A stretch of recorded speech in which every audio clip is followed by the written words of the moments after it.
मूर्ख धोबी और चालाक गधा। एक गांव में एक धोबी रहता था जिसका एक गधा था।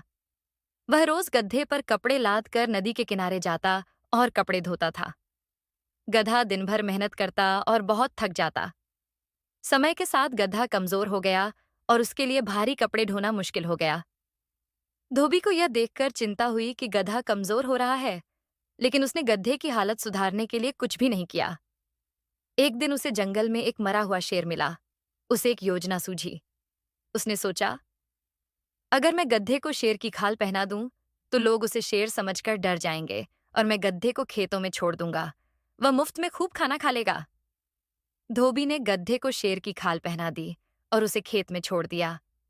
शेर की खाल में गड्ढे को देखकर किसान और गांव वाले उसे सचमुच का शेर समझकर डर गए और अपने खेत छोड़कर भाग गए। अब गधा बेखटके खेतों में घुसकर खाने लगा। उसे बहुत अच्छा खाना मिलने लगा और वह खुश रहने लगा। कुछ दिन तक यह चाल चलती रही।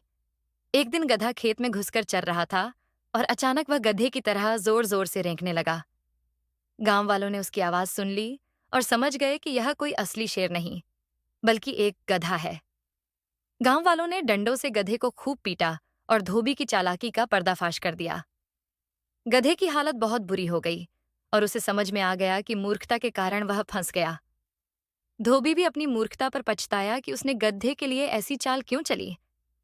कहानी की सीख। इस कहानी से हमें यह सीख मिलती है कि झूठ और धोखा ज्यादा दिन तक नहीं चलता। चालाकी से काम करने के बजाय हमेशा सच्चाई और मेहनत पर विश्वास करना चाहिए।